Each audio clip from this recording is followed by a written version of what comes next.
Michael Boyle's StrengthCoach.com presents the Strength Coach Podcast, brought to you by Perform Better, the experts in functional training and rehabilitation. PerformBetter.com.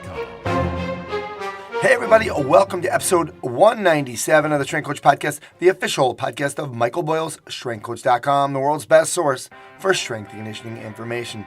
You can try StrengthCoach.com out for 3 days for just $1, and you'll have access to all the articles, videos, and programs, as well as the best forum on the net. It's the only place to have full access to Coach Boyle. He's on every day. Check it out at StrengthCoach.com. All right, I'm your host, Anthony Renna, and the show notes are located at StrengthCoachPodcast.com. Want to get in touch with me? Shoot me an email to StrengthCoachPodcast@gmail.com.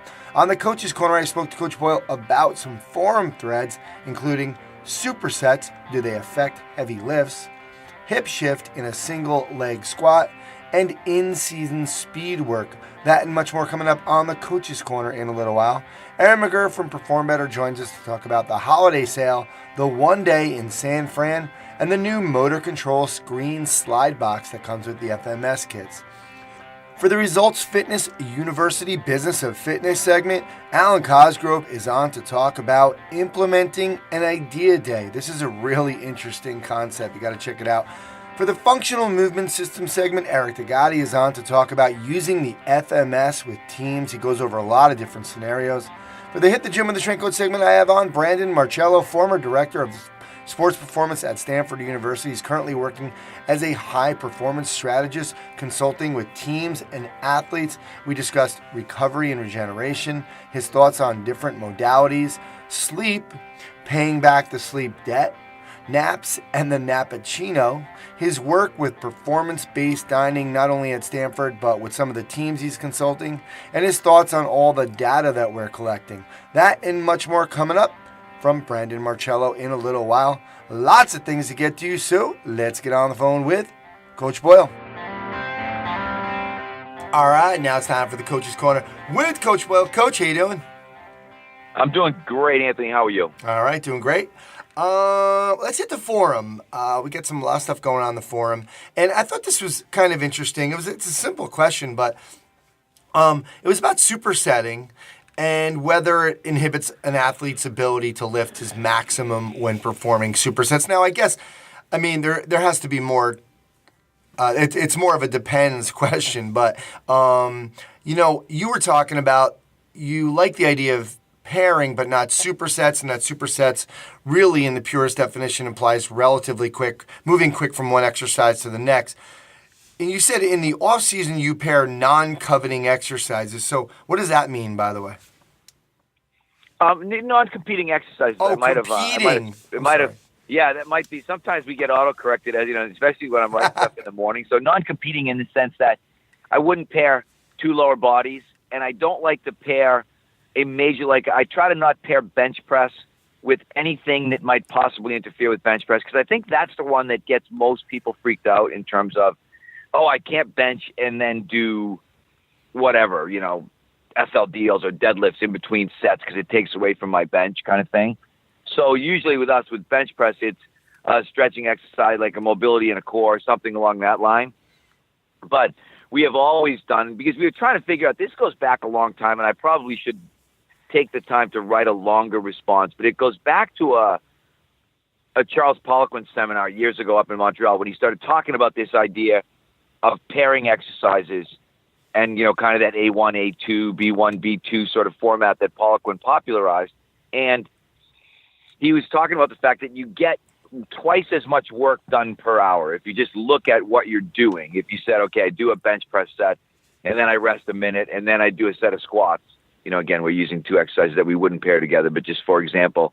And then I rest another minute. I've rested 2 minutes between sets of bench press, which would be enough. And if I really wanted to extend it, I could rest 3 minutes. I could add a mobility exercise in there, which is what we did. We realized, because you've got this a little bit of a conflict in terms of, we know that you do better with longer rest between sets from a strength perspective. But we also know that we don't have unlimited training time. So you're in a little bit of a conflict here in terms of saying, all right, if I was going to rest 5 minutes between sets, then that gives me 12 or less sets done in 1 hour.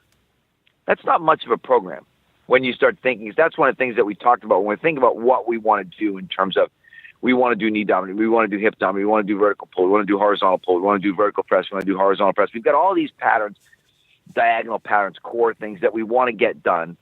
Again, now you go back into the other side of the physiology. We want to keep the workouts to under an hour because they start talking about cortisol buildup if you're going more than an hour. We need to get all this stuff in. So it becomes a situation where this is the only logical answer.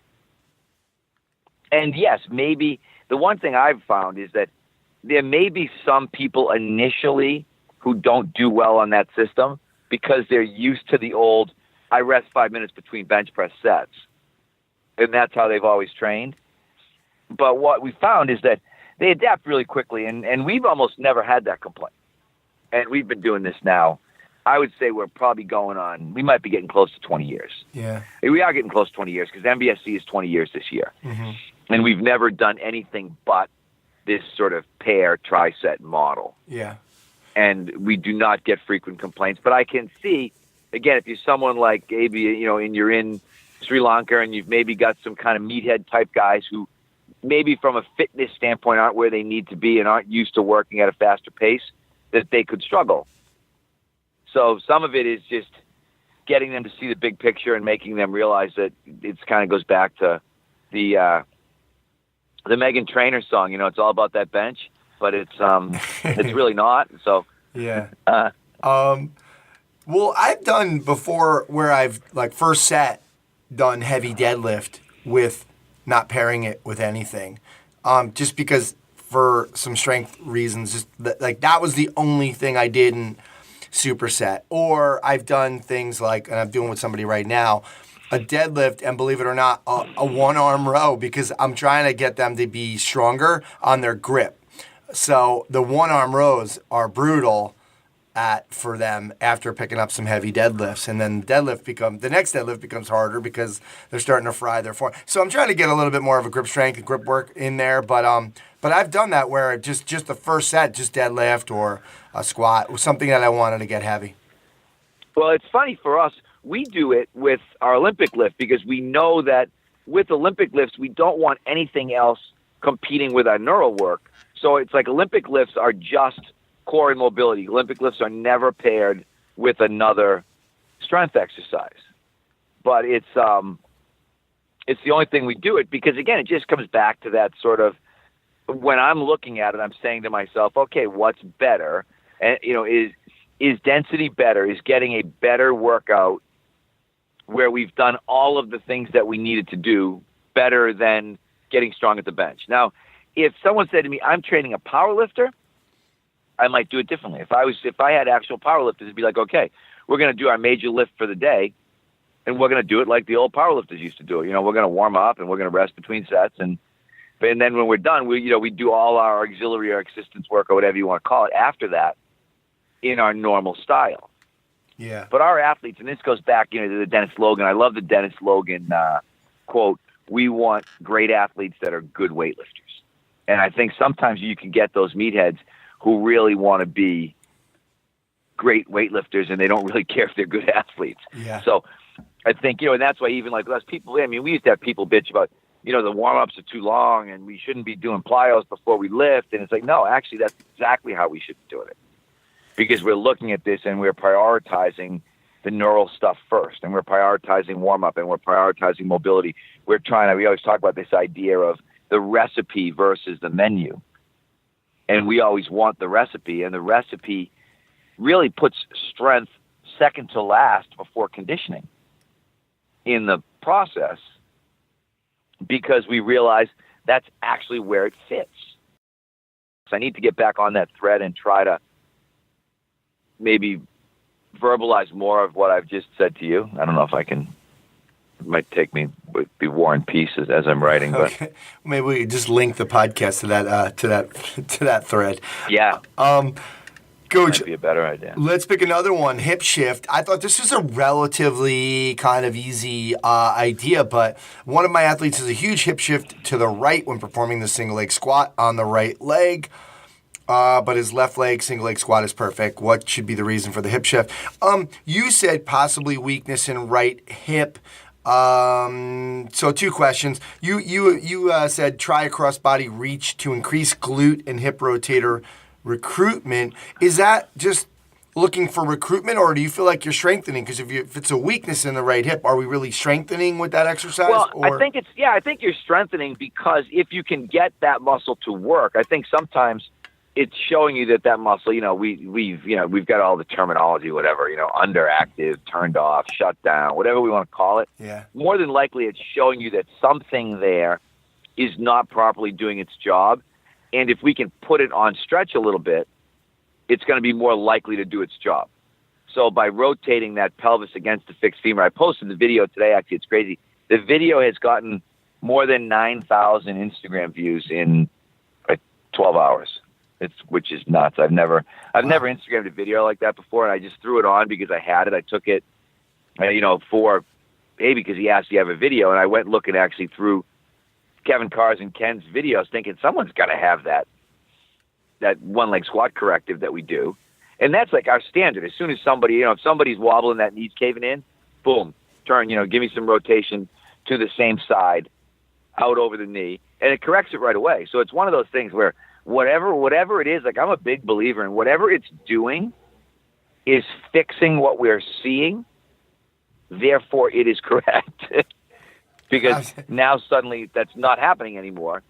And we could maybe debate what rotating, because it was funny. Someone said today, one of the comments on there was either it was on my Instagram or on the site, I forget which, but it was like, doesn't that just mean that you've just changed the rotation and the pelvis or the femur is still caving in? And I'm like, no.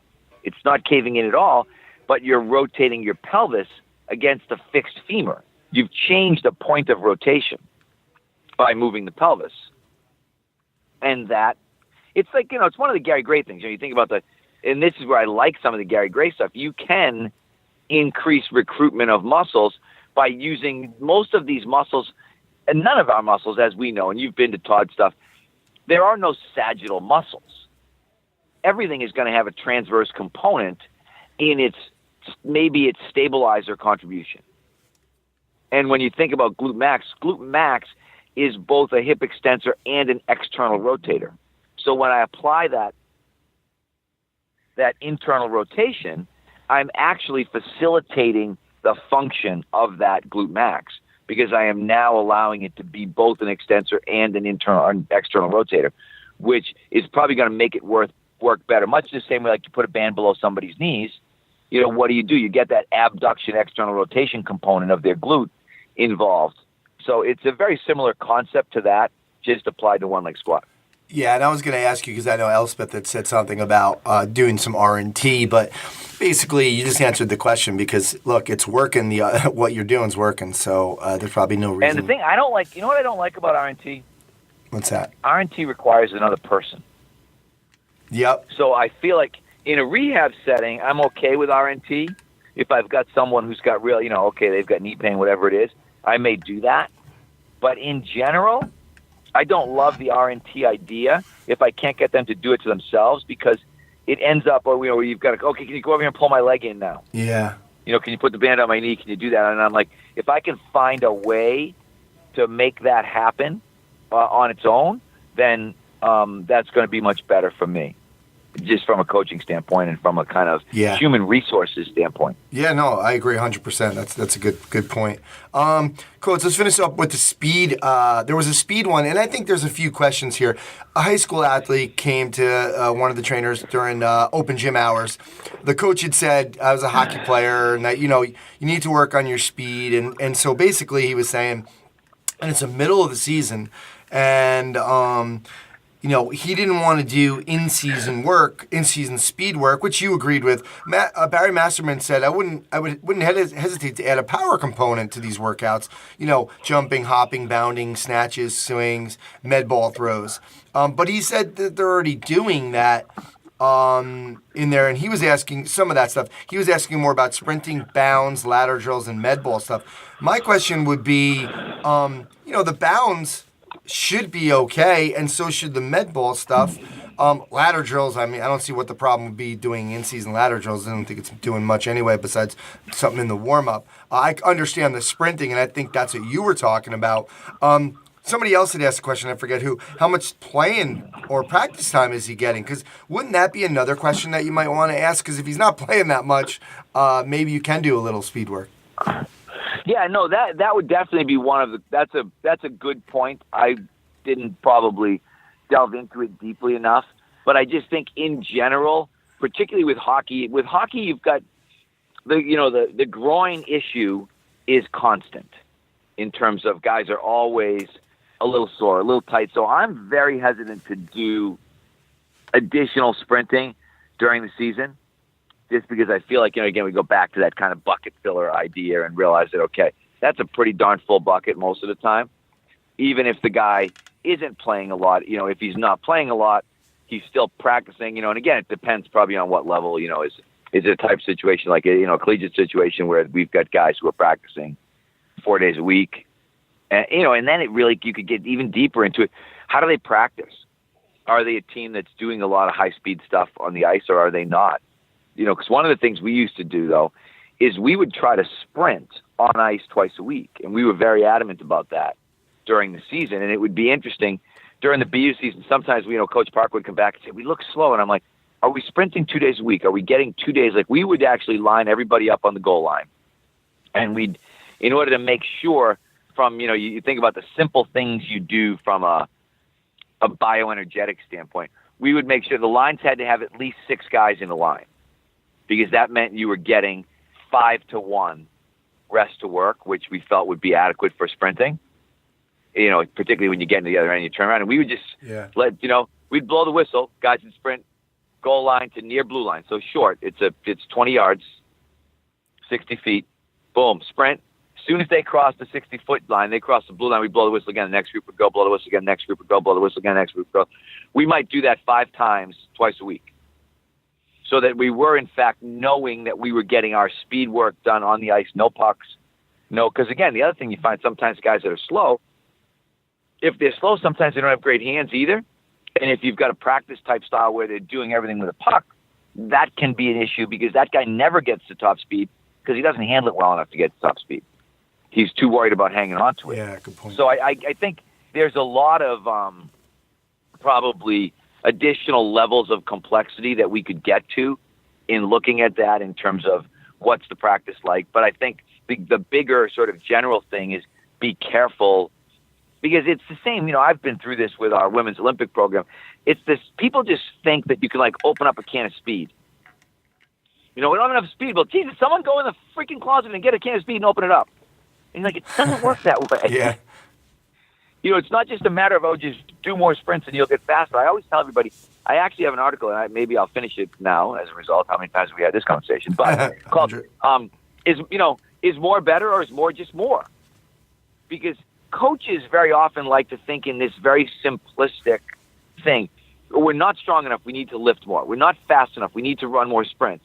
And if that actually worked, our job would be really, really easy. If it was simply a matter of there being a direct volume relationship to gain, how easy would it be?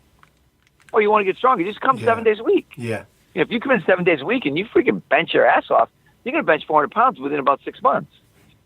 But we all know, we've all been there, we've all done it. That doesn't happen. And so the end result of that is this, very often you get these coaches, and it's no different than the fitness thread that was out there. Kid needs to work on his fitness. Oh, yeah, just run more. Run on your off days. Really simple answer, right? Except it doesn't work. Yeah. What you might end up doing, then, the guy, he's in way better shape. I used to tease our hockey guys. The more distance running you do, the more you will almost never get there. And they'd always look at me like, I'm like, exactly what they said. You're going to almost never get there. I said, you ain't going to beat anybody to a loose puck by going and freaking running 5 miles. Trust me, it ain't going to happen. Yeah, absolutely. All right, Coach, good stuff. Thanks so much for coming on today, and we'll talk to you next time. It's always a pleasure, Ant. You know that. All right, now it's time for the Ask the Equipment Experts with Perform Better, and I'm here with the hopefully feeling much better, Erin McGurr. Thank you, Anthony, and yes, I am. All right, good. I don't know. I think if you guys have a human resources department over there, I don't know if you should have been in New Jersey last week with as sick as you.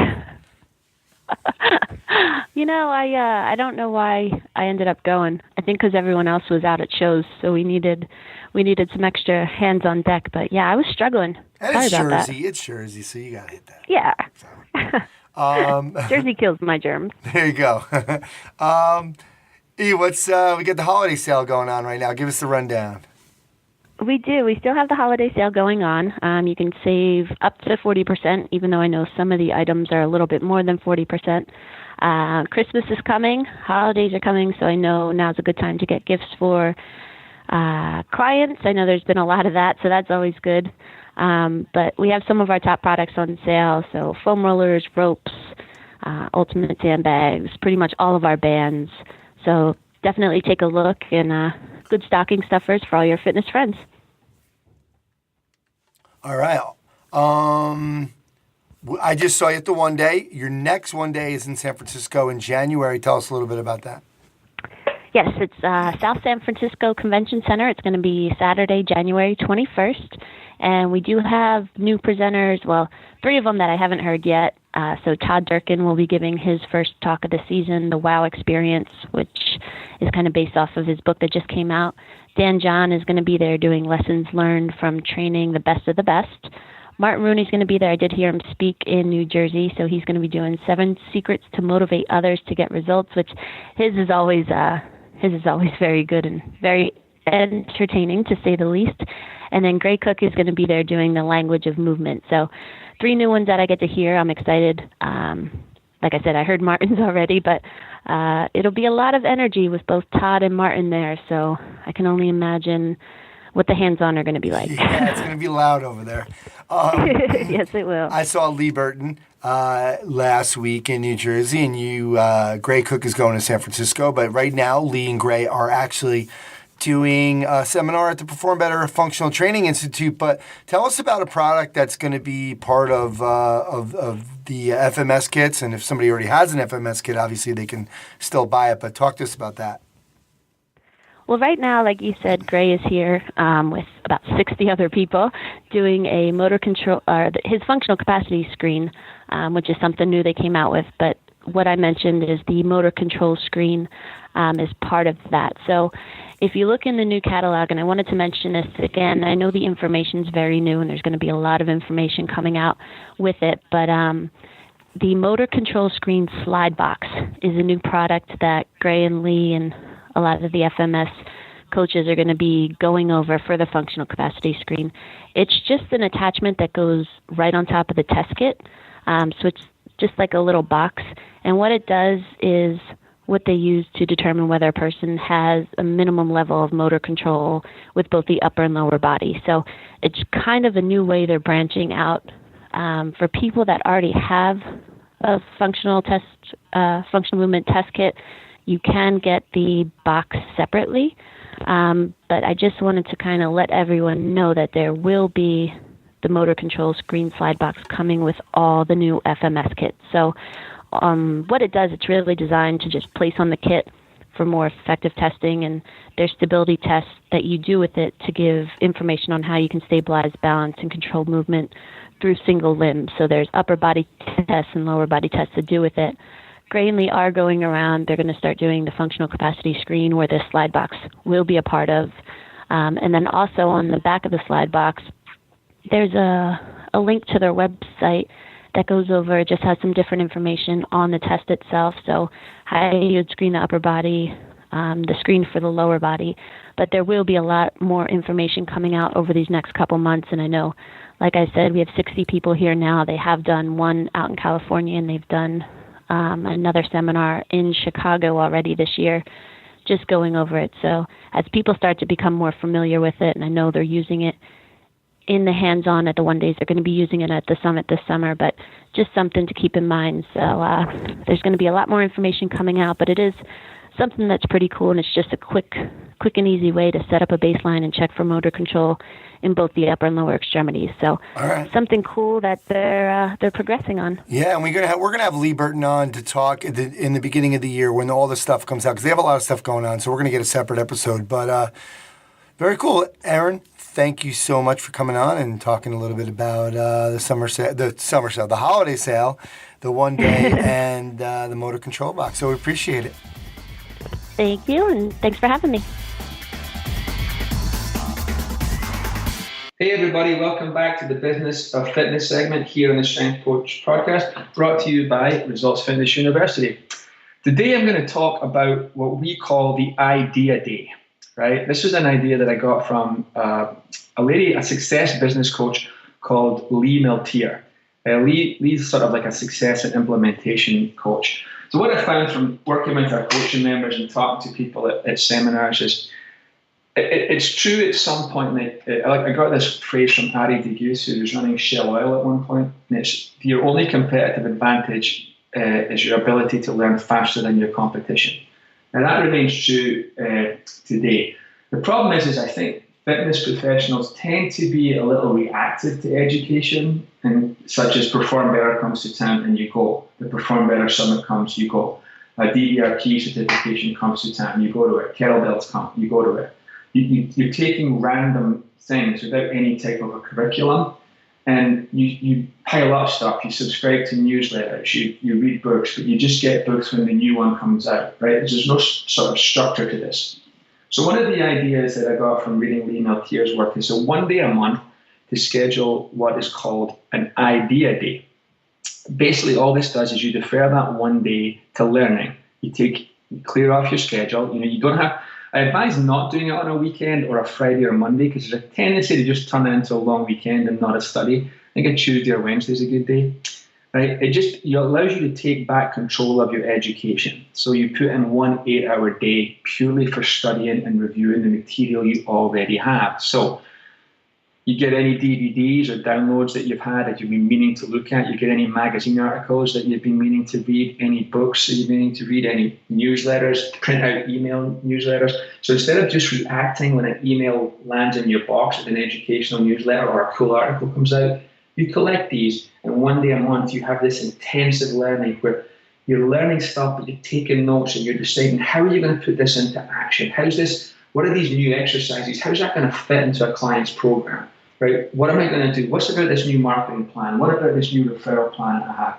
Right, so the concept basically is that you need to schedule 12 days a year outside of seminars and other stuff that you're learning, where you are going to review your existing material, anything you've collected in the last month, in one single chunk.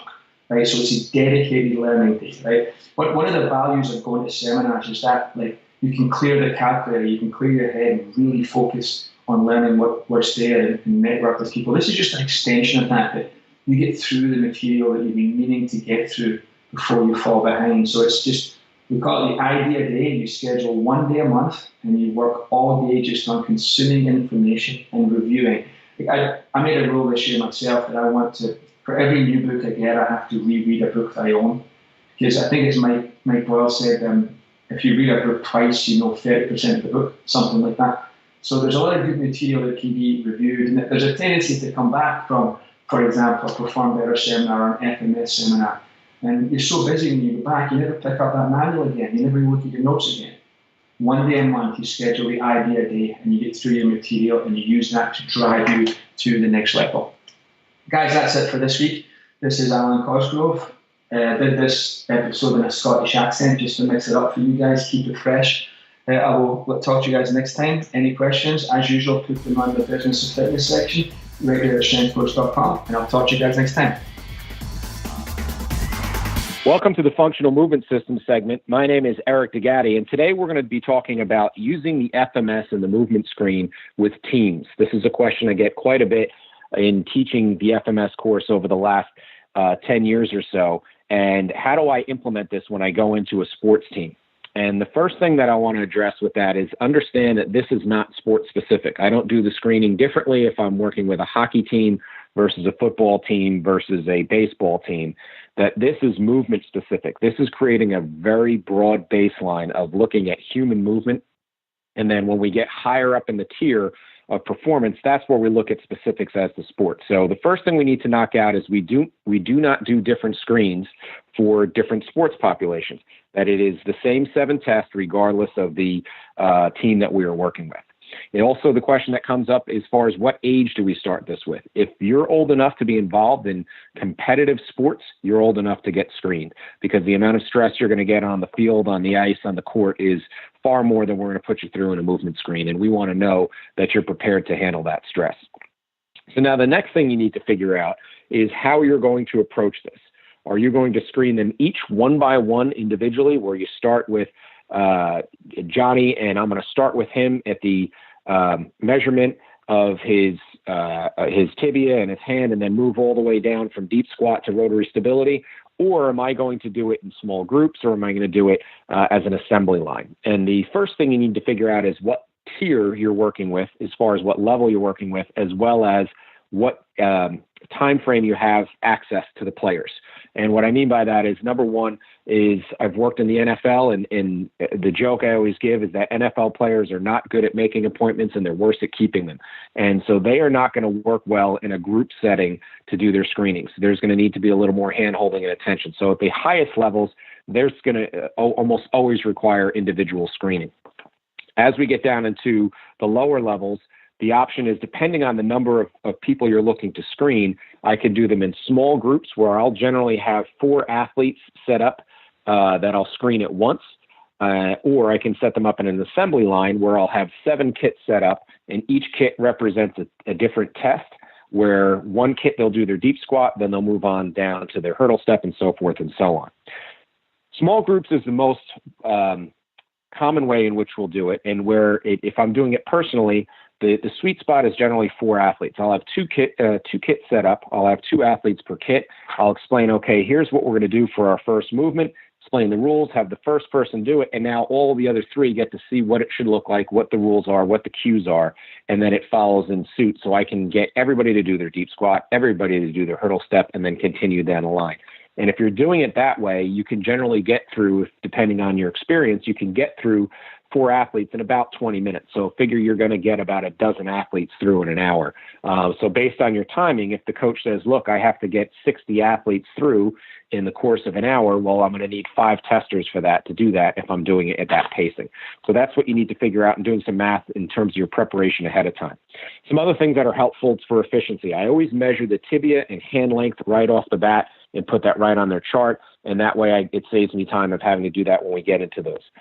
Now, once I've taken all the data, the next thing we're going to do is put that into a user-friendly spreadsheet that I can share with the coaches, share with the players, and share with the training staff that's going to be working with them. Then I take those athletes, and what I've done in the past to help sort it out is, especially if we're working with a large group, if there's 90 players on an NFL team, as an example, I don't have the time or ability to work with 90 different players, nor do we need to.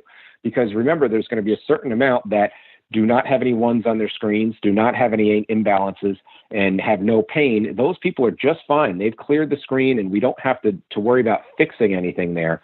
And so what I did to make it a little bit simpler and sort out and prioritize the athletes, I would group them in groups 1 through 4. Group 1s were the ones I just talked about. There's no ones, there's no asymmetries, there's no pain on anywhere. Those people are good to go. The second group has no ones, they have no zeros for pain, but maybe they have an imbalance here and there that is significant enough that we want to be mindful when we go to do their programming, especially when we look at bilateral exercises, that we might want to be mindful of that imbalance that may come into play and come back and bite us later. The third group is a group that shows they have a 1 somewhere, but they don't have any significant imbalances, they don't have any pain. And they probably are going to show up at a 13 or less, being that they have that 1 in there. And then the fourth group is someone who scores that 13 or below, has a significant asymmetry, and they have some sort of pain in there. Those are my key people. So if I only have a certain amount of time in the day, that group 4 is the first group we want to attack. And the goal of the training program is to get everybody to move out of group 4 and maybe jump right ahead to 2 or into 1, and move everybody up out of 3 and 4 and get them into 1 and 2, because statistics shows that that's going to drop your risk of injury significantly. Then from there, you have to look at, depending on where you are in your season, in terms of your retesting cycles.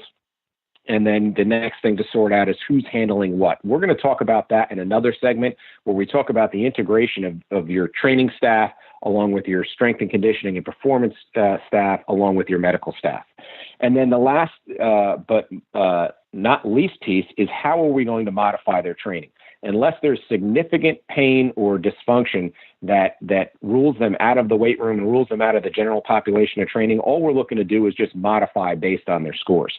And so based on that modification, it's not saying that this athlete can't squat because squats are bad, is that they are bad at squatting right now. And so we're going to eliminate those from the program until we can build all the building blocks to, ironically, get them right back to squat would be our ultimate goal, to get them, again, back in that general population where they're a group 1 or 2, where they're showing everything is a 2 or higher, no asymmetries, no pain anywhere. And that's ultimately where we're looking to get everybody.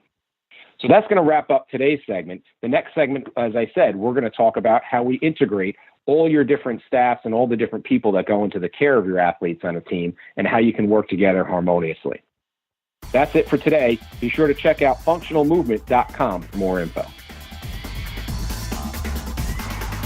All right, now it's time for the Hit the Gym with a Strength Coach. And today I have on Brandon Marcello. And Brandon, you might remember, was on, it might have been 8 years ago. He was on an episode in the 30s. At the time, he was the director of sports performance at Stanford University. He was there for 7 years. Right now, he is kind of on his own as a high-performance strategist, and I'm going to let you, Brandon, explain what that is. But, Brandon, thanks so much for joining us today. Always a pleasure. Thanks for having me, Anthony. All right, well, first of all, I do want to publicly thank you again for all of your contributions to strengthcoach.com. Some of the books that you have written on the forum have been really well received. Awesome stuff. And I actually just even doing some research, had to go as far as the forum to look at some of the stuff that you've done, and you've really helped a lot of our members, so we appreciate it. Oh, it's all about helping the profession. I know I had a lot of people helping me like that, and selfishly, I interject on those things because I get to learn as well. There's a lot of great people in our profession right now, and you get to meet them kind of in a virtual sense and make some better connections, which you couldn't do when I first got into this profession because there wasn't these types of message boards and things like that. So it's great to be a part of. Yeah, very cool. Well, high-performance strategist, I'm just going to let you have such a crazy background. If you go to brandonmarcello.com, you'll see some of the stuff that you did, especially at Stanford, incredible, and some of the connections and that you worked with. What exactly are you doing right now? So, as a high-performance strategist, what I do is I take forward-thinking organizations and elite athletes to the next level of their game and their careers. So, I kind of work in this world of technique certain but tactic agnostic.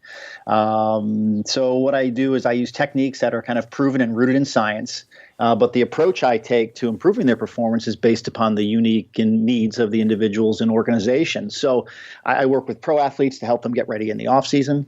I work with professional teams such as the Atlanta Braves and Oakland Raiders and help them with the nutrition aspect, which is one of my skill sets.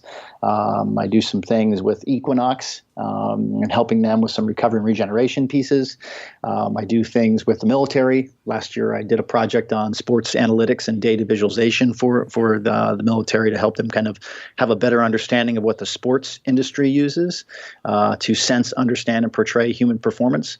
Now I'm working on another project with them to look at human performance assessment and developing some theory and some framework to explore performance a little bit differently from the way they've always done things. So doing a lot. Keeping busy and getting to use all of my skill sets, which is exciting for me because I have, I was originally a strength coach That's how I entered the profession. But then, I got a PhD in nutrition, and then I minored in statistics while I was doing that. And then I got into this recovery aspect. And so, I get to use all of these skill sets, like I said, which is fun because it just keeps things interesting. I didn't even really think I was going to ask this, but how the hell did you end up with a minor, like in the direction you're going? How'd you end up with statistics there? What was that? Was that for fun or what was that? So we had the statistics department actually paid for my PhD. So we were doing tons of research within the exercise and sport nutrition lab at Baylor. We were getting some help with the statistics department. And as a result, a lot of our curriculum within the program, because we were so tied closely with statistics, was statistics-based and research methods-based. So it was not fun. I think it counted as a foreign language. And should have counted as a foreign language requirement. Yeah. But we ended up having to take so many classes that, lucky enough to get a minor. And it's actually come in handy, especially nowadays when everybody's talking big data and data analytics. And even before, when people talk about research and understanding research, there's that gap in the industry where people don't have a good grasp of statistics. And I understand why. But it's definitely come in handy now. Interesting. I'm going to try to get to some of the data stuff towards the end of the interview. I'd like to hear your thoughts on where you think we're going with that. Excellent. Recently, you were at you were talking about like some of the Equinox stuff you did. You were in November. They put on the High Performance Living Symposium every year, and you did. Your lecture was on recovery and regeneration. And I know, like last time we were talking about you when you were at Stanford, when you were on the show last time, you were working with the Stanford Sleep Center, and that got a lot of feedback. You're actually traveling to Nebraska tomorrow for the Husker Performance Symposium, and you'll be speaking about sleep and performance. So this whole thing about, recovery and regeneration is real. The pendulum has really swung really to the one side, and we hear a lot of, I don't know if it's misinformation, but we just hear so much about it. Give us an overview of like what you were talking about at the Equinox with your recovery and regen lecture. Right. So it was just really giving them a basic 101 introduction to recovery and explaining what it is and how it can help them and their clients. So it really started with just giving them an idea of what is recovery. Talked about the different types of recovery. So, and types of fatigue. So metabolic fatigue, neurological fatigue, psychological fatigue, environmental fatigue, and really much like you would evaluate your client or athlete on what they need to improve upon from a strength or stability or mobility standpoint, you do the same thing with recovery.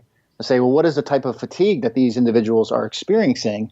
And then I can program the correct intervention from a recovery and regeneration standpoint. And then we went through like a speed round of all these different methods, whether it's cryo chamber, whether it's foam rolling, whether it's cold plunges and those things. And I talked about whether they're good, bad, and kind of or indifferent type of thing. So it was it was really like a 50-minute lecture, but a lot to kind of get in there. Can we really at this? I mean, and this is without the big data. Can we figure some of these things out with our clients? I mean, how do we figure out with all these different fatigue, like you just mentioned, how do we decide, how much recovery they need? And like for some people, they feel like, okay, we've gone too far. We're preaching too much recovery. Just get some good sleep, drink some water in the morning, and you're good. Mm-hmm. Well, I mean, everybody's going to be a little different, right? And when I mean different, it doesn't mean that they should feel what's good for them. That's part of it because there's a psychological aspect. But, at the end of the day, if you're training somebody, I hope you wouldn't say, well, what do you want to do today? Do you want to do 3 sets or 5 sets, right? So typically, you wouldn't ask somebody, well, how much sleep do you want to get? Do you want to get 4 hours? Do you want to get 10 hours? So it's more to it than that. But it all begins with asking the right questions and figuring out what is their limiting factor? If it's somebody simple that doesn't get a lot of sleep, okay, that's great. But then you need to figure out, why are they not sleeping? Is it because of noise? Is it because of light? Is it because of temperature? Is it because their spouse snores or move around a lot? Is it because they have a 6-month-old living with them now? Or is it because they're in pain? So all of those questions have to be asked first so you can better get an understanding of the situation and environment in which these people live. So then you can make the correct recommendation from an intervention standpoint. Absolutely. Good point. I mean, keeping it simple, ask as many questions and try to get to the bottom of maybe why they're not sleeping or why they're tired. And then we could, if we have to refer out, we can. Exactly. Talk to us, let's get a little deeper on some of your thoughts on, because, I've heard good and bad about cryotherapy. I've heard good and bad about hot and cold plunge pools, icing. Right now, people are talking about icing doesn't work after an injury. There's so much. Give us just your little list here of like some of the things you think are good and bad. So I think cryotherapy, from a psychological standpoint, the literature seems to be pretty supportive, meaning if an athlete gets in there or a person gets in there, they feel much better. So there is a psychological component which you can't overlook, right? I think that's important, but it's a risk versus reward thing. And there are some dangers associated with cryo chambers. You have to be completely dry when you get in there. You can't have anything wet. And the way I measure whether or not it's worth, from a risk-reward standpoint, to use a particular type of regeneration modality, recovery modality, is if something goes wrong, will my name end up on the ticker of ESPN, right? Because I don't want to be there. I don't want my name on that ticker. Yeah. So if someone says, wow, you froze off LeBron's little toe because he didn't put on this or had something, right, that's going to end up on the ticker. So from me, the standpoint is there's just too much danger on that side from my standpoint to be comfortable to prescribe that. Now, there are a lot of teams that use it. There are a lot of teams that use it successfully and don't have any issues. And people can make the argument, well, lifting weights is just as dangerous. But anytime we're relying on somebody to get in there and make sure they're completely dry and covered up in the right places, and it's not a good thing, and that kind of scares me. So until I see more that can offset that amount of risk, I'm hesitant to head down that road. Okay. What about the hot and cold plunge pools, like kind of going back and forth? What are your thoughts on that? So the hot and cold stuff, there's been a lot of great research on that, and it's very beneficial. But the key with all this hydrotherapy research is it's all over the place. So, they've submersed people to their hips, they've submersed people to their neck, they've submersed people to their chest, they've submersed people to their umbilicus, and at all different temperatures for a number of different lengths, periods of time.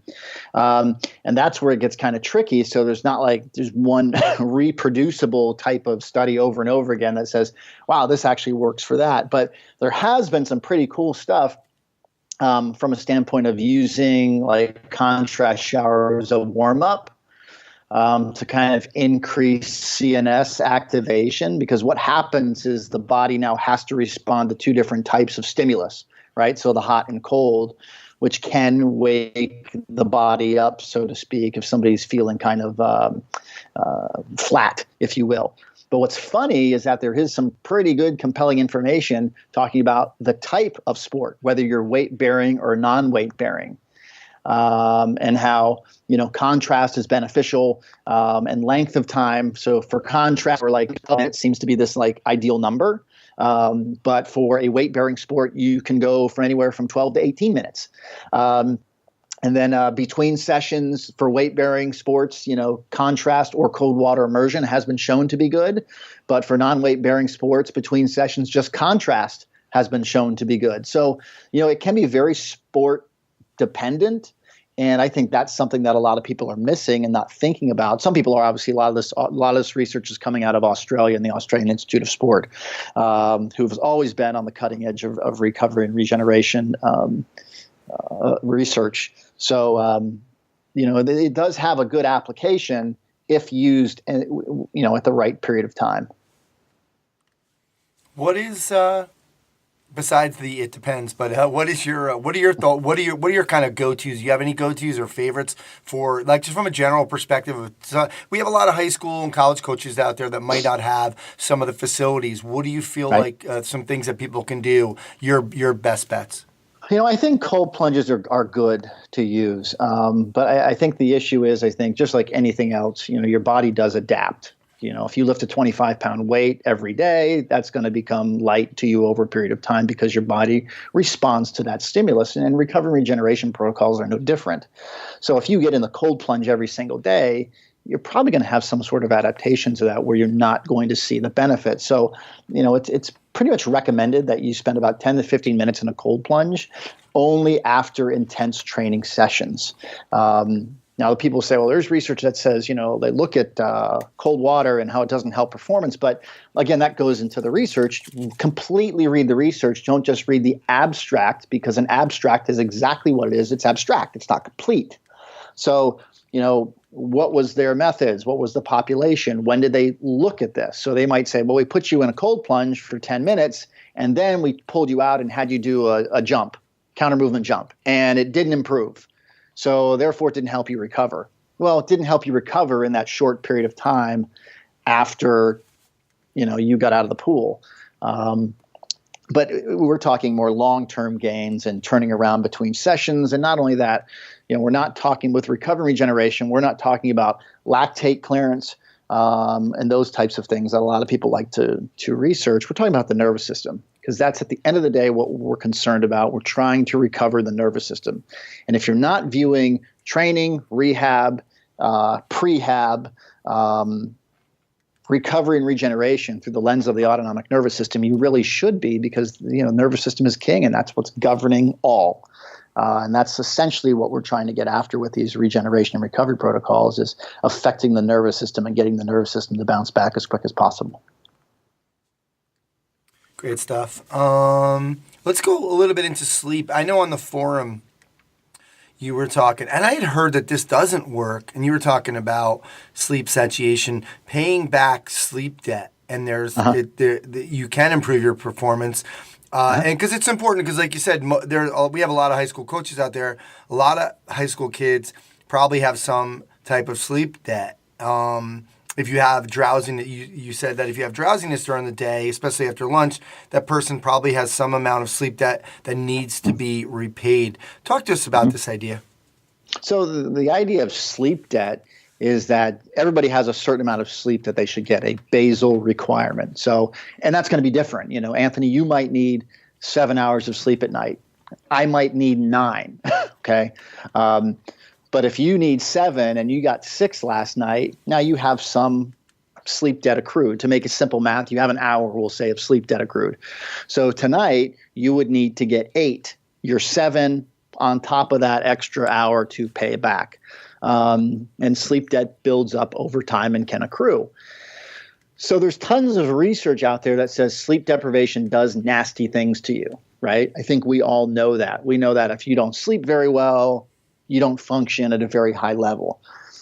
When I was at Stanford, the sleep center there, Sherry Ma and Dr. Bill Dement, they started looking at what happens if we pay back some of this sleep debt. So what happens if we get our athletes to satiate their sleep by getting 10 plus hours of sleep a night for 3 weeks or whatever it is? What happens to their performance? And what they found is that all of a sudden improvements were seen across the board, whether we're talking about sprint time in basketball players, shooting percentage in basketball players, whether talking about turn time efficiency in swimmers and reaction time off the block in swimmers, you name it, they're seeing these changes happen across the board from the notion of just paying back some sleep debt. Not only that, mood is improved. And all these athletes all of a sudden liked being at practice and wanted to be at practice, which you never see. So all of a sudden it started really putting the spotlight on focusing on sleep and focusing on paying back sleep debt and sleep hygiene and things of that nature, and has branched off to a number of different studies. We know that sleep is linked with testosterone, and that if 24-year-old men who sleep less than 5 hours a night, their testosterone drops 15%. So all of a sudden, this 24-year-old has the testosterone level of a 40-year-old. Now that can be turned around once they get back their sleep and pay back their sleep debt, but there's sleep seems to connect to everything within the performance puzzle and can have a profound impact on that, a positive impact and a negative impact. And you see it across the board, and you see it across all all types of sports. As a matter of fact, there's a Major League Baseball study that was done, and they looked at 80 Major League Baseball players over 3-year span. And they grouped these 80 guys within a group that had normal sleep traits, and then a second group that had poor sleep traits, and the third group had like severe sleep issues. And after 3 years, 72% of the players that had normal sleep traits were still playing. And those that had severe sleep issues, only 14% were still playing 3 years later. So talk about career longevity, never mind just one game performance. But if we're talking about a career, that's some staggering numbers. Yeah. Incredible. What about, okay, let's stay on the sleep debt idea. Okay, let's say I'm supposed to have 8 and I get 7 all week. Yeah. Can I make it up on Saturday with 5? You know, you kind of could if you get that much in. But sleep debt's something that just can't be paid back in a weekend, because odds are you don't kind of have it just during 1 week. Usually it's been accrued probably since college. Yeah. So, it takes some time and it takes some patience. That's why those studies, they kind of looked at that number and said 3 weeks or so, 10 plus hours a night to make sure we're paying back as much as we can. That's when we started seeing the difference. And I get that's not, people say that's not really easy or that's not realistic. It goes down to really what's important. And if you're talking about career longevity, it doesn't matter if you're in behind the plate, or it doesn't matter if you're in a boardroom or an operating room. Obviously sleep is a big thing. And you hear Adriana Huffington, pushing that now with business, and how lack of sleep used to be this, this badge of courage that I don't sleep, but look how successful I am. But those people are pretty much outliers. That's not everybody. Yeah. So, and then there's so many different health benefits from just brain health, long-term health issues, that sleep is, and even with recovery stuff, you asked me to talk about recovery. If you don't have good sleep and good nutrition as a foundation, don't bother getting in the cold plunge. You're not going to have that type of benefit that you would want to get. So the recovery and regeneration protocols, whether it's compression pants, whether it's, peristaltic pneumatic compression, whatever it might be, you're not going to get or reap the benefits of those recovery and regeneration modalities if you are building that upon a foundation of crappy sleep and crappy nutrition. Absolutely. Good stuff. Wow. Well, let's talk about naps then, because, I think it's a strategy that a lot of coaches recommend to players. Hey, take that nap, maybe get some of that, pay back some of that debt. But it's not that simple, because you were talking about sleep inertia. That's the first time I think I've heard that, where you get the grogginess if you have too long of a nap. So just talk about kind of best practices for naps. Right. So, anytime you have an opportunity to pay back some sleep debt, I recommend it, whether in the form of naps or sleeping longer through the night. There is this thing about 20-minute naps, and people say, well, that's not always, easy. If I lay down for a nap, I want to take a 2-hour nap. I'll give them that if it's just getting them to sleep and paying back some sleep debt. Like I said, the issue is you get that sleep inertia, which is when you wake up, you feel groggy. And that sleep inertia can last anywhere from 20 to 30 minutes all the way up to 4 hours. But it's often a misnomer. People think that, I got too much sleep last night, which is a myth. You can't get too much sleep. And, the reason you're groggy is because you're experiencing that sleep inertia, which typically some people believe it's when you wake up in the middle of a REM cycle. So you're a little bit wonky. So what I like to recommend is what's called the Nappuccino. And I got this from Sherry Ma, who was one of my colleagues who used to be at Stanford, who's now at UCSF. In San Francisco, doing some great things. But Sherry's my go-to person for sleep, all things sleep. And simply what it is, it takes about 15 minutes for caffeine to kick in. So you consume some caffeine, fall asleep before that 15 minutes, set your alarm for 20 minutes or so, 30 minutes. When you wake up, you have the good benefits from that refreshing nap. And then you also can counteract that potential grogginess because the caffeine is kicked in by then. That's so interesting because I was wondering if that would work because sometimes I'm a big coffee drinker. My second cup, I could fall asleep right away after that, and I've always wondered like, yeah, I just had a cup of coffee. I could take a nap because I'm a napper too. So Sure. but And that's that's the thing, caffeine is it's very individual. There's a very individual response to it, right? If you're somebody who drinks a lot of coffee and I give you one more cup, you're going to be like, so what?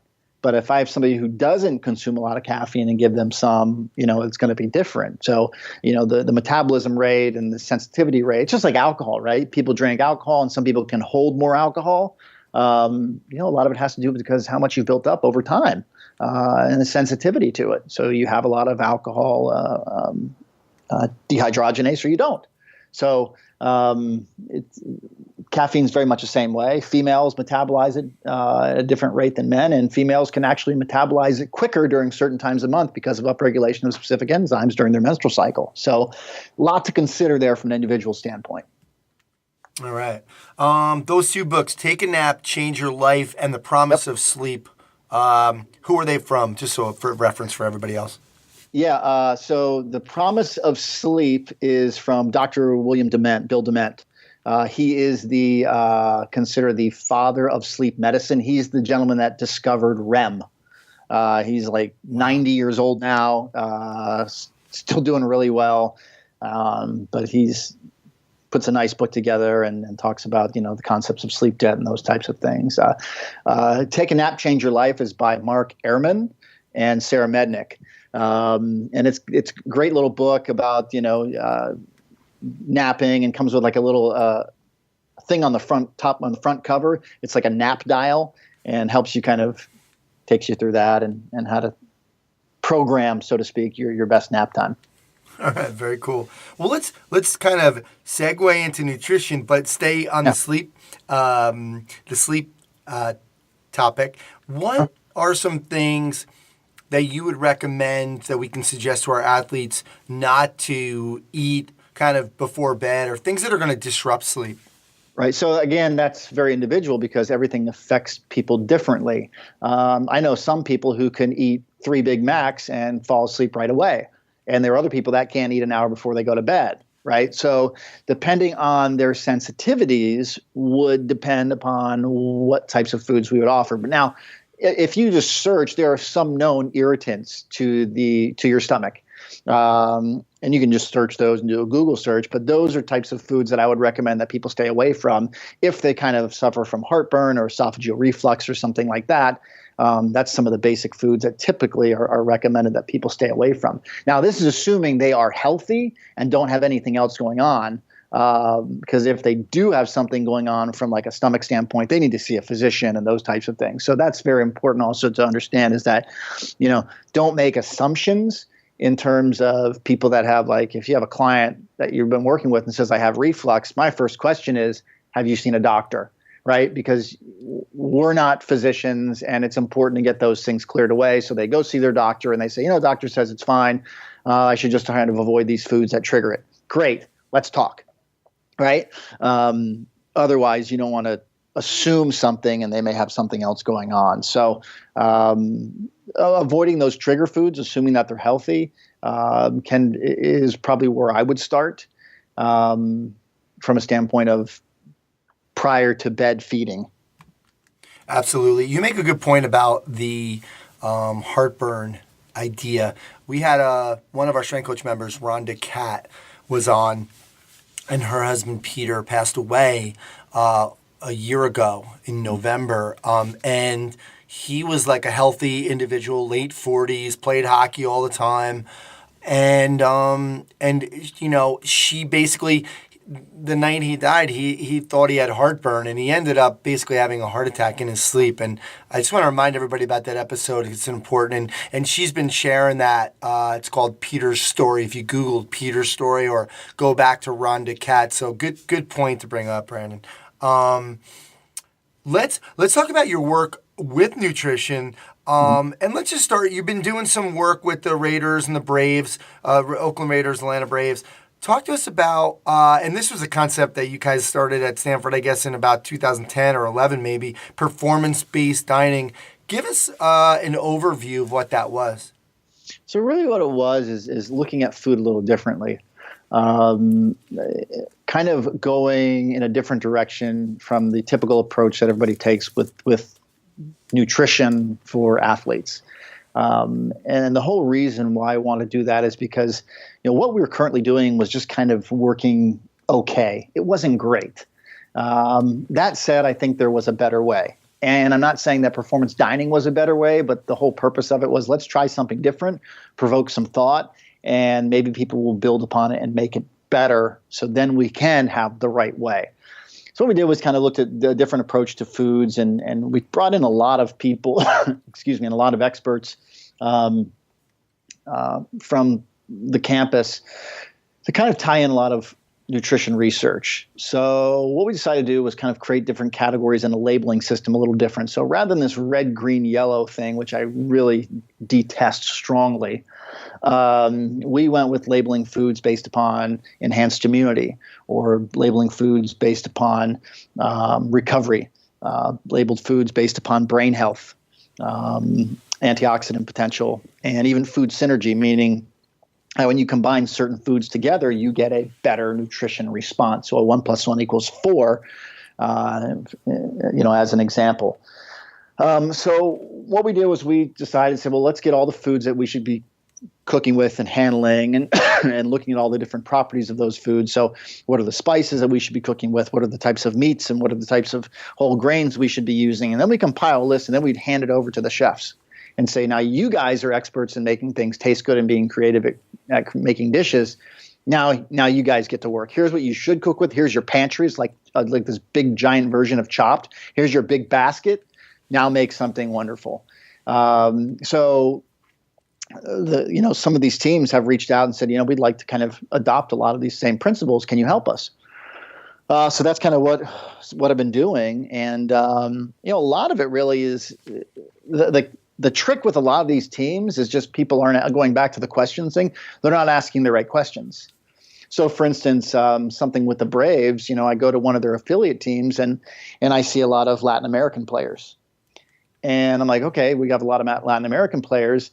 And something that you might not know, or you might know, is that Latin Americans account for 70% of the population that consumes drinkable yogurt, right? So 70% of the drinkable yogurt served is consumed by Latin Americans.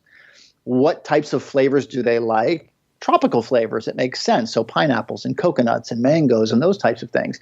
So when I go into a clubhouse and I see a bunch of Latin American athletes, and yet they have thick Greek yogurt that's black cherry flavor, I'm like, well, no wonder they're not eating it, right?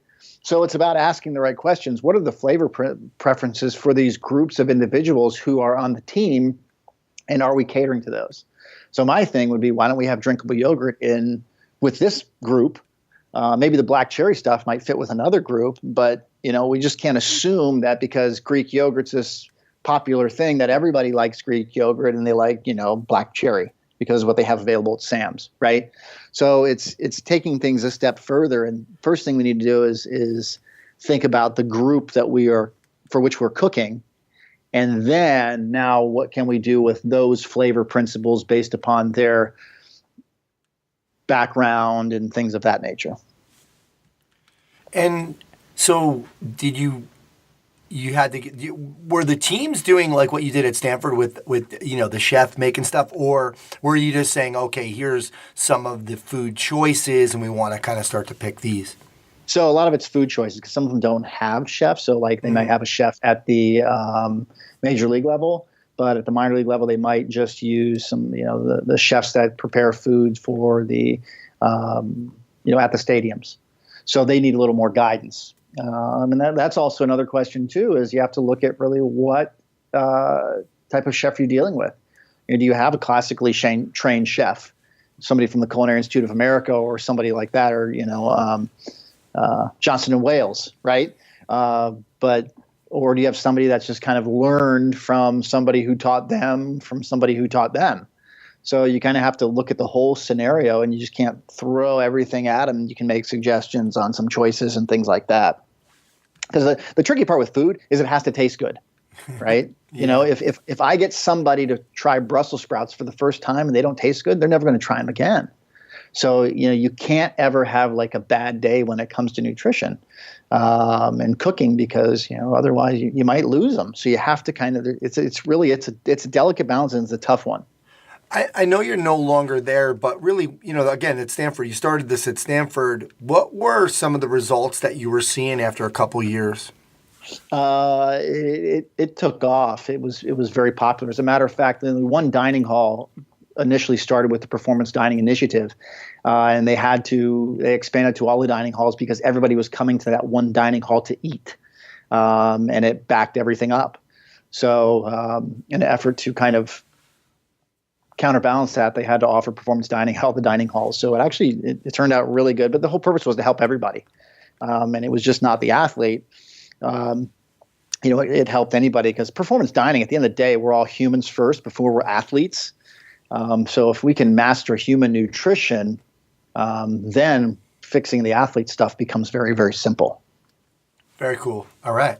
Let's spend a little time, just very little, on supplements, because I had Robert Yang on the podcast recently, and then there was some discussion on the forum.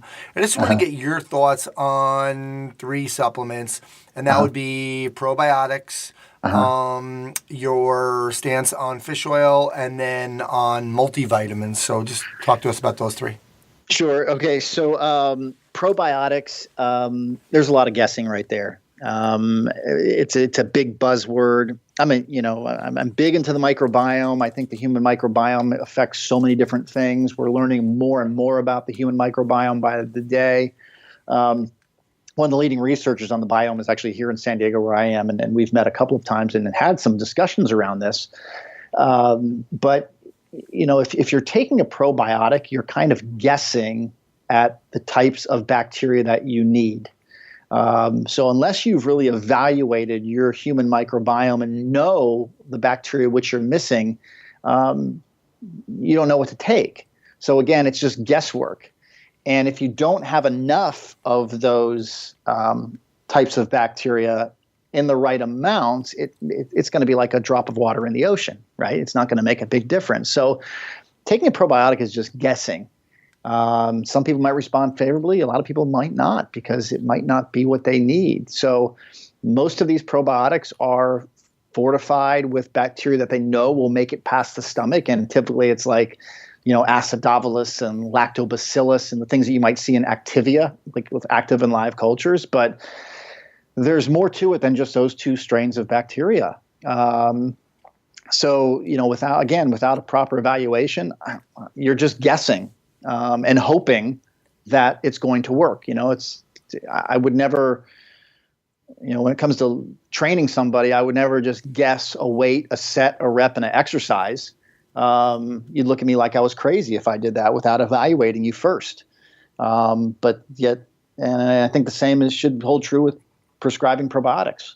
Unless you really know where you're lacking, I don't think it can hurt you by taking it, but it's certainly not going to help you. And it may not give you the results you need. So that's probiotics. Fish oil, huge fan. Love them. Nordic Naturals is my favorite one. That's what I take. And I take 3 grams a day, or 300 milligrams, 1,000 at breakfast, 1,000 at lunch, and 1,000 at dinner.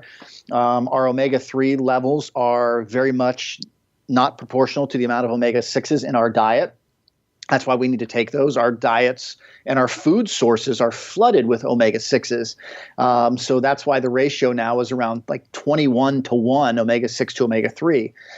So we need omega-6s, but we need a lot more omega-3s within our diet, and animal types of omega-3s. Plant sources do not count. We don't do a good job of converting plant sources of omega-3 to the types of omega-3 DHA and EPA we need, which is already present within like the animal sources like fish oil, like fish. So yes, definitely we need omega-3s. Yes, we definitely need fish oil. I recommend that for everybody that's healthy. Again, they should make sure that, if I have an older client, I got to be careful with that, because I don't want to prescribe something if they're on a blood thinner and then you give them omega-3s on top of it. That's not a good thing, right? So again, they always run things by a physician first, because that's not our job. That's not what we do very well. So I'm assuming that everybody's healthy when I say these things. And then lastly, you asked about vitamins.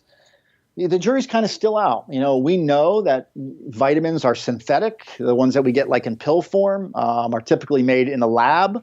And if you look at the chemical makeup, they look similar, but they're not the same. If you look at a synthetic vitamin and like a vitamin C synthetic form and vitamin C from an organic orange with a gas chromatograph, they look completely different. Will they prevent you from getting scurvy? Yes, but I would argue that there's probably some other things that we don't know that vitamin C does. So can you take a multivitamin? Sure, why not? I would say every other day, because most of these vitamins have 100% of the recommended allowance, and so if you get 100% before you eat, you're going to get some through food. People love to say it's a great way of filling in gaps. Sure, I get it, but I just know they're not the same if they don't come from real food sources. What that means, I don't know. We don't know enough about. We're like teenagers when it comes to nutrition. We think we know a lot, but we really don't have a clue. Absolutely. Good stuff. Let's finish up a little bit on the data piece. We got about 5 minutes. So sure. We've had some guys that we've had Patrick Ward on, who works with the Seahawks, Patrick. And there's been so much talk about data. And then, we have all these new products that we actually might have a sponsor soon for one of the segments with one of the data products. But talk to us about where we've gone with all this data. Are we doing enough with it? Are we spending too much time with it? Just give us your thoughts on that. Well, I think the most dangerous thing about data is people's ability to misinterpret it. And I think that's something that people need to be cautious about.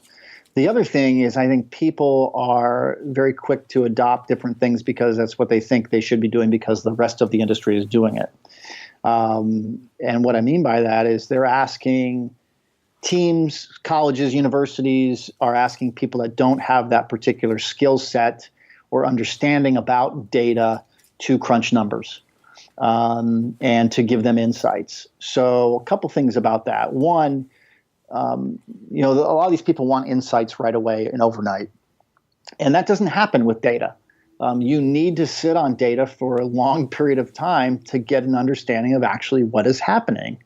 And if you want to provide some predictive analytics to that, you need even more data. And still, it's not predictive. All you're really doing with data is decreasing uncertainty.